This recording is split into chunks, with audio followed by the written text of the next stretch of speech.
Hello everybody. Welcome back for another video. Hope you're all doing well. Hope you're all doing fantastic. And that you are all having a great day. Don't forget to leave me a comment. Tell me what your favorite cryptocurrency is and why other people should be buying it. And without any further ado, let's jump right into it. There's a lot of, I'll call this water is wet news. You'll see exactly why. This one was also quite popular, and okay, like a 6 out of 10 popular on the popularity scale. Very similar to the news that we received around a month ago that said that retail investors are slowly re-entering the cryptocurrency market. Generally, it does take for Bitcoin to actually officially reach a brand new all-time high and like stay above it to actually have retail investors creeping back in. But I think personally the whispers have gotten very loud and they're no longer whispers. Everyone is expecting and anticipating a rise in prices. This, of course, leaks out and people begin to tell their friends and their families, hey, I think something is going to happen. And people who were in the market re-enter the market. And people who have been standing on the sidelines, which is weird, for the last couple of years also began to enter the market as well.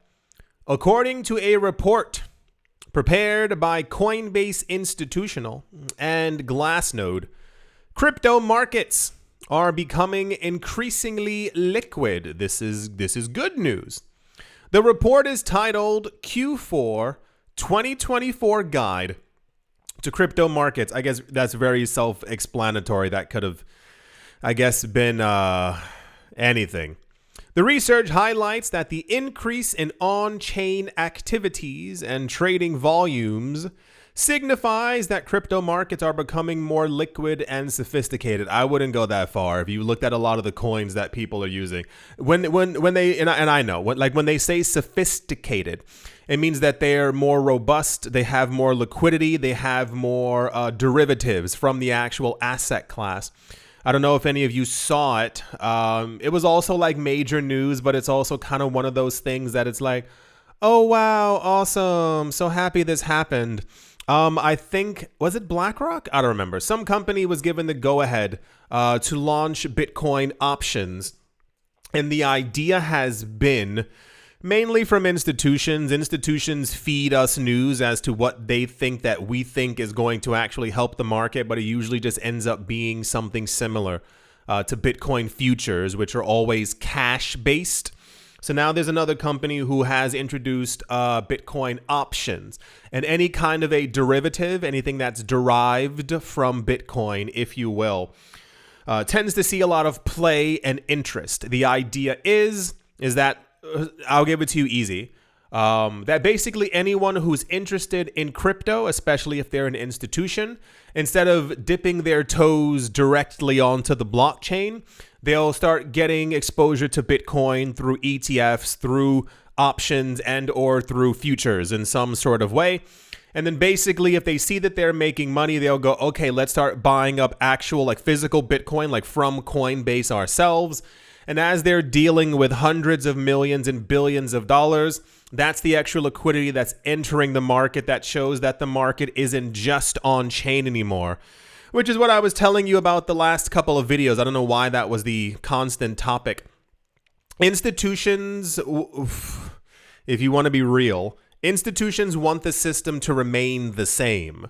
With the introduction of Bitcoin, they're trying to figure out a way to make Bitcoin palatable, digestible to institutions who otherwise would not want to get into it.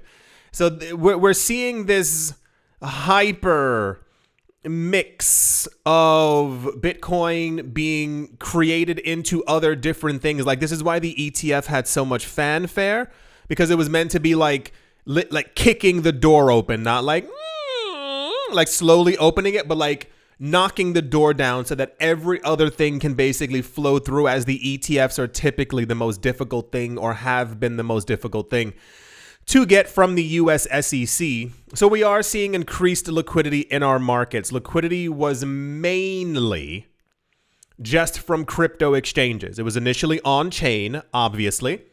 That's why a lot of times, if you remember years ago, we were always talking about the amount of, money flowing through like directly on chain. If you missed that video a while ago, Bitcoin on average does several $100 billion to $1 trillion plus per month directly on chain. That's gigantic. Like, there are banks that have been around for 200 years that don't even come remotely close to that. Like, it's a powerhouse in and of itself with 3 to 5 transactions per second. However, the idea is that if you can have $1 trillion on chain, how much can you have in the futures market? Because that if you mimic in any way, shape, or form that $1 trillion that's happening on chain, and you get it to happen through futures, through options, through ETFs, the ETF issuers, the people who are creating the options and the people who are creating these securities, if you will, of Bitcoin, they of course benefit the most. Remember with the entire thing with Tether, if you missed that as well, Tether does, I think, also trillions of dollars, trillion, like with a T. Like, don't let that slip your mind. It's an egregious amount of money. When a company reaches $1 billion valuation, it's insane. When you get to $100 billion valuation, like, it's almost like, literally mythical. If you have created something 5, 6, 7 years ago, every month that's doing $1 trillion, you're transacting more on a chain than entire countries sometimes. So Tether also makes an enormous amount of money from using Tether as well. And that also drags us into the conversation that Michael Saylor said when he called Bitcoin boring, which is also completely insane. And this is why I think a lot of Bitcoin maximalists aren't really Bitcoin maximalists. I think they're people who got into the market very early. They have a gigantic stash, 252,000 Bitcoin. And they're kind of looking or want to create other things to make more money for themselves. The idea of Bitcoin is that Bitcoin is Bitcoin. I know that sounds crazy, but that's literally what it is. You don't issue debt against Bitcoin because it's on chain. I can see what you have. You can see what I have, relatively speaking. If you tell me tomorrow that you're going to send me $47 million and you send me your wallet address and I send you mine, and I can see on chain that you only have $26, well, I know that you're lying. I know that you're not going to be able to send me that money. So what we're witnessing is kind of like the institutionalization heavily. Like, this is it. Like, this is not the finish line. What's the word? The crossover, going in, like, crossing the threshold of, like, for Bitcoin. Like, everything is changing dramatically. This is why I've been, ranting and raving the last year, trying to get people to really get this into their heads. Because for people, when you see that Bitcoin isn't moving in price, you don't understand what's really happening. You don't, unless you actually logically do understand, because we've been going over it every single gosh darn day, where we talk about, like, the price is at 33,000. It's not moving. Everyone's sad. And then that same exact day, we hear that the inflows to the ETFs was $84 million. And that whales bought another $160 million. And the price will go down by 2%. And I'm like, you're not getting it. Like, they're controlling the market to make sure that you're not interested. You stay out of it. I told you, when markets boost back up, all of your friends and family, how many people have been getting texts? Because I have, hey, yeah, I was hearing about crypto, and it's only going to increase once we pass by 100K. These phone calls and text messages are going to become annoying because people are going to start messaging you on Facebook. I don't know how many people even still use Facebook. Messaging you on Facebook and be like, hey, I tried texting you several times. Oh, you got a new number? Yes, because we haven't spoken in 5 years. I know life's been crazy. So I remember you mentioning Bitcoin, and I was wondering how to get some. I'm telling you, they're going to accelerate. You're going to start getting a lot of these things when people realize that there's a prospect of the fact that you might have made money in the market. But we're beginning to see the first trickles. When Face Guy, Michael Saylor, said that Bitcoin was boring, for those of you who missed it, because he was saying that Bitcoin needs to do more. The idea of just having an asset that has risen by 3 million% over the course, that's a real number, over the course of a decade isn't enough for institutions because, greed. So what they're trying to do now is trying to make derivatives and options and futures and other ways that you can have extra exposure to this and also, air quotes, make money on the side. That was one of the things, and still is a thing, for the Ethereum ETFs within the US. The reason why Ethereum is still holding on strong, you might be delusional and think that Solana and Balana and Kakabo and all these other things are going to be the greatest coins ever.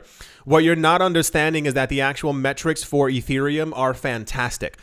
Besides being the world's most used blockchain, their inflation is basically null or negative. This is, why it always makes really big news whenever like one extra ether gets produced over the course of a bear market, because it's negative. Being in something that is deflationary mathematically means that the price is logically going to continue to go up. Just having this asset and holding on to it, you don't have to run a race. You don't have to do a marathon. You don't have to climb a building. You literally are just buying this coin and holding on to it. And when you stake it, it creates money for you. That's what he meant by Bitcoin is boring, because Bitcoin doesn't do that. Bitcoin is not boring. It's actually incredibly revolutionary. He and many other people are just extremely greedy at this point. So this is why also in that same video a couple of months ago, there were discussions of companies creating things on chain that they're trying to do for Bitcoin lending through smart contracts. Basically getting people, once again, the old system, trying to ravage the cryptocurrency space by making sure that everything kind of remotely stays the same. The world runs on debt, and the idea of the world not running on debt is a very big thing for institutions to kind of get out of. These companies are in debt. Like I was telling you all before, a lot of people don't realize that these billionaires that you hear about worth so much money. No, they're actually like heavily, like billions, also billions of dollars in debt. You cannot create a real estate empire simply on like money in your pocket alone. You have to take out massive amounts of debt. There was a video a couple of months ago from some guy on, I don't remember this guy's name, this guy on YouTube. And basically the video was about like, I own 1,000 properties in Canada. The same story.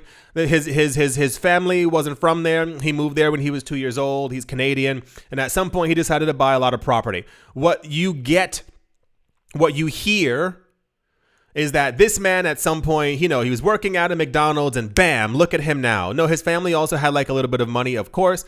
He used a lot of that money and figured out how to leverage a lot of it into real estate and also in the equity from the real estate that he was buying.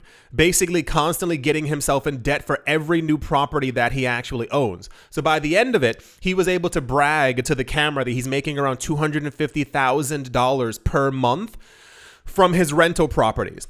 And then the guy was like, okay, well, how much do all the properties like cost? He wasn't asking for the price. He was actually asking like, what are you paying in your mortgage every single month? His mortgages combined were around $220,000 per month.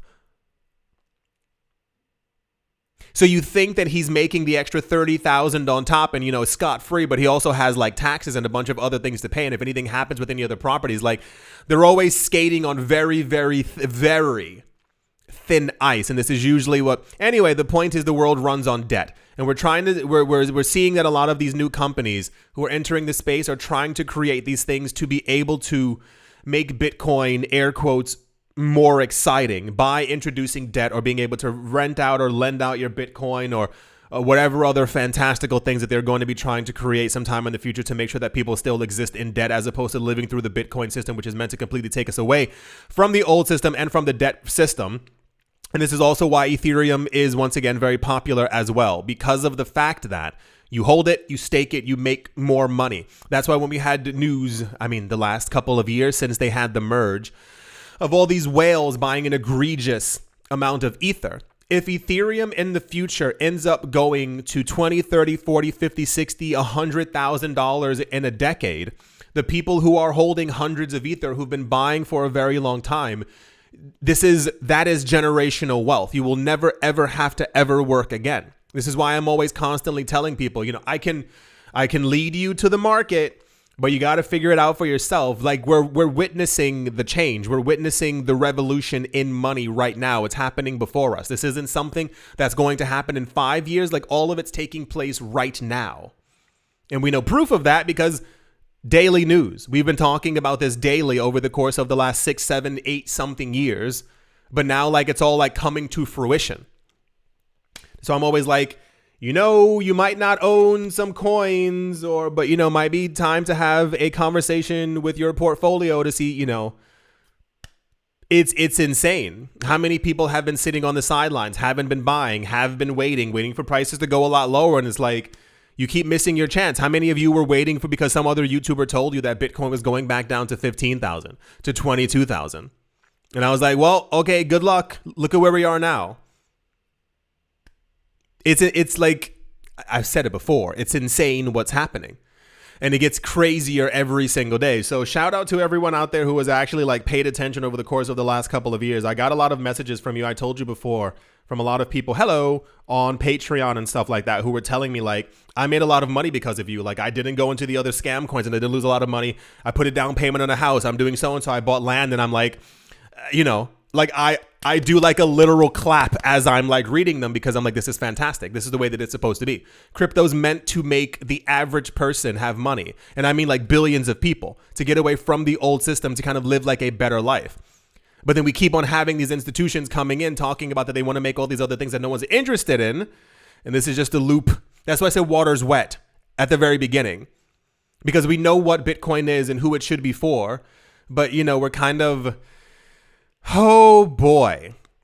According to the report, Bitcoin's monthly trading volume average, geez Louise. According to the report, Bitcoin's monthly trading volume averaged around $2 trillion a month since the beginning of the year, which marks a 76% increase compared to the year before. Furthermore, it was noted that open positions in Bitcoin derivatives averaged $44 billion in quarter 3 of this year, clarifying that Bitcoin positioning, there we go. Bitcoin positioning has become clearer after significant long liquidations. Yeah, the market's robust and has been for a while. That's why these institutions got into the space. It wasn't random. It wasn't haphazard. They just didn't happen to stumble upon it and go, I guess we can try that. When you hear that the people who rule the world, who own the world, same thing, get into Bitcoin and it doesn't like set off like something in your mind being like, I need to get into this market immediately. I have a couple of friends. I know they don't watch my videos. Hello, if you are. I have a couple of friends. I've been telling them for years, buy fragments. Like, please, for the love of God, buy 1/100th of a Bitcoin. And I've heard since 2018, 2019, it's too expensive. It's way too expensive. Bitcoin's way too expensive. I'm like, okay, cool. Cool. Well, I tried. So for everyone else out there who's actually listening, enjoy the ride because we're in the bull run. We're in the bull market. And let's see where things end up going. Let's see how much money you actually end up making. Yeah, that's the Coinbase and Glassnode report on that water is wet. I know I'm also surprised. I took a shower and I was like, what is this? Why is this so liquidy? Anyway, okay, that was weird. Let's move on. I was talking about the water, but okay. Let's move on. Also in popular news, apparently the second largest bank in Turkey, called Garanti BBVA, has apparently allowed or included support for XRP on their mobile app.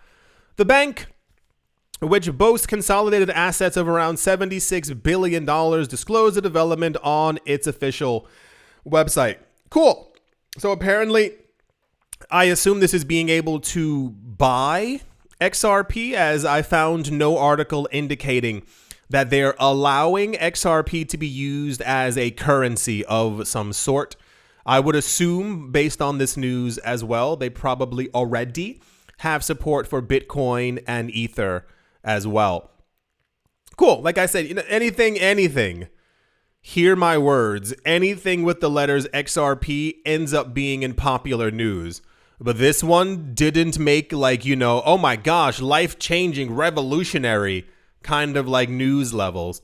It's cool. I guess that other banks are still adding other coins. I thought we had, not that we had gotten past that, but cool. Yeah. This is also significant. It's the second largest bank in Turkey. But I mean, also, no one's going to pay attention to that. Want to know why? Because remember when we had, oh gosh, what was it? Oh, yeah, found it in my head.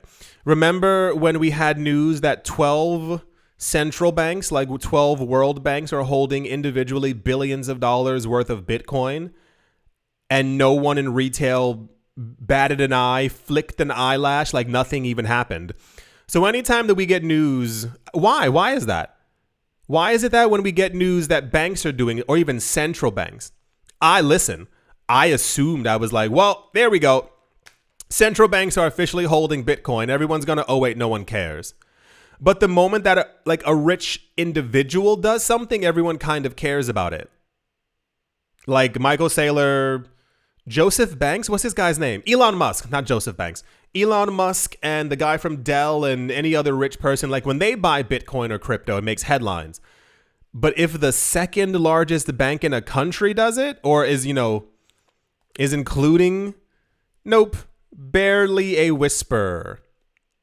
Anywho, that's the Guarantee BBVA Bank, including support for XR and P. And yeah,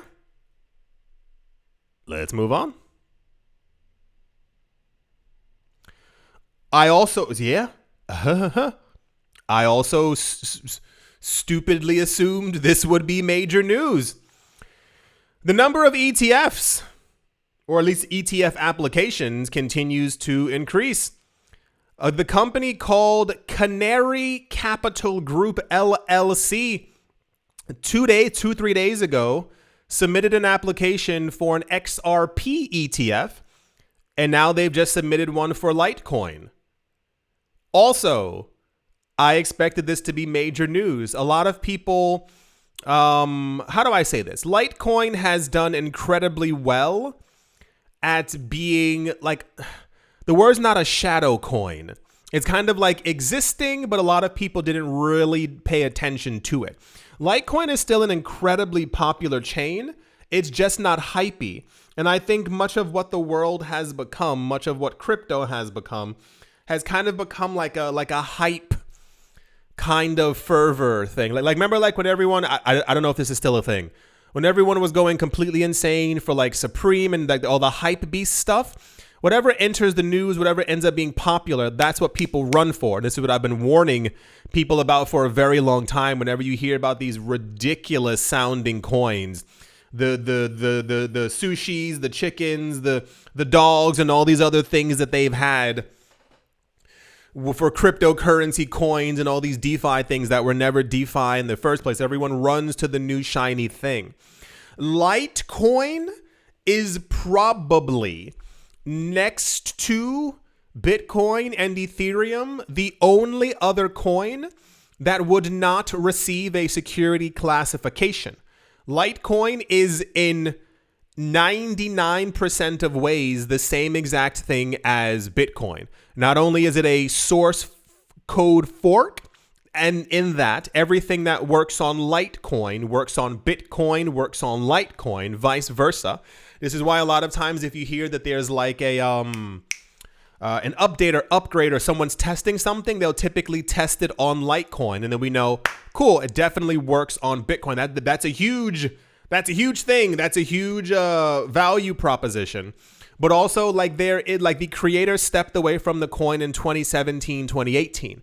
There is no Litecoin office. There is no place where people can walk in or the SEC can, so-and-so. So earlier this year, you might remember, after the Bitcoin ETFs were first let through the gate, we had speculation immediately for XRP, for Solana, for Berda, for Dogecoin, all these other things that people thought. And then we had a news article from the actual creator of Litecoin who popped back in the news, and he was like, it's cool that we got Bitcoin ETFs. And he's like, the next step is probably going to be a Litecoin one. And everyone was like, what? But Litecoin's so old. Like they're not realizing the SEC has a number of metrics for which they deem a coin or something to be a security. And Litecoin doesn't hit any of those. Litecoin is nearly exactly like Bitcoin. So, yeah, they introduced a brand new application for Litecoin ETF. I told you earlier this year as well that I was starting to pay a little bit more personally, a little bit more attention to Litecoin, just because I like legacy coins. I like what Litecoin is, what it still does. Like it's still, so for those of you who also don't know, I mean, a lot of people probably have no idea. Litecoin is, there's 4 times the supply as Bitcoin. So there's 84 million coins, but Litecoin also has a halving. It happens in between the Bitcoin halvings. And I think the next 2 halvings, like the one that's coming up in 2026 and then the one in 2030 are meant to be as significant as the one that we just had right now. Like, you know, like all the fervor and everyone like supply crunch. Litecoin supply is also like dwindling as far as like how much is being created by the actual network. So for me personally, this is going to be like a, I don't even know what to call it. I'm going to start probably getting some, especially with the price being a lot lower, just as like a coin toss to see where things go. Because Litecoin has so many purposes when it comes to like testing things for Bitcoin, but also like being a very robust system itself. Yeah, not surprised at all. I'm interested to see what the next ETF that goes through is going to be. I have a very strong feeling next year is going to be a bit of a free-for-all. I think a lot of companies are going to embarrass themselves by launching so many applications for so many different coins. What's probably going to be accepted is a multi-coin ETF. The first one will probably be Bitcoin and Ethereum. We're probably going to see I think the 5-coin ETF go through as well from Grayscale. It was Bitcoin, Ethereum, Solana, Avalanche, and XRP.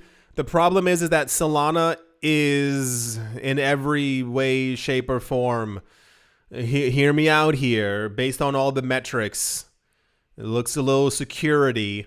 We're probably going to, and I can definitely see a singular XRP one because the SEC is probably not going to be in the mood to deal with it. And Litecoin will probably get one as well. Usually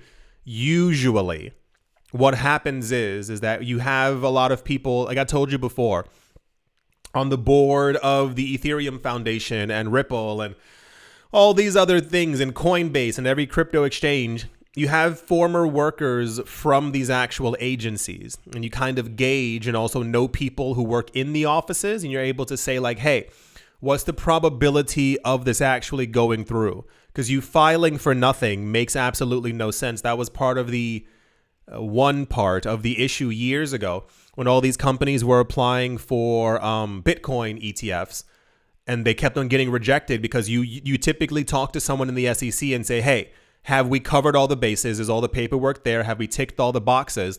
And they go, yeah, everything's fine. Oh, no, sorry, it's rejected. So like, yeah, we'll see what happens. This was also, I don't want to say that popular, but let's see what ends up happening. I've pretty okay expectations for where Litecoin is going to go. I'm not expecting $1 million Litecoin, but I think realistically we could probably see a $3,000, $4,000, $5,000, $10,000 Litecoin over the course of the next decade. So yeah, that'll be a personal project. Right. I think that's going to do it for this video. I do hope that you have all enjoyed. I do hope you all are having a great day. Morning, afternoon, evening, wherever you are, wherever you might be. I do hope it is absolutely fantastic. Thank you all once again for watching, listening, liking, commenting, and supporting. And I will most certainly be talking to you all soon. See you.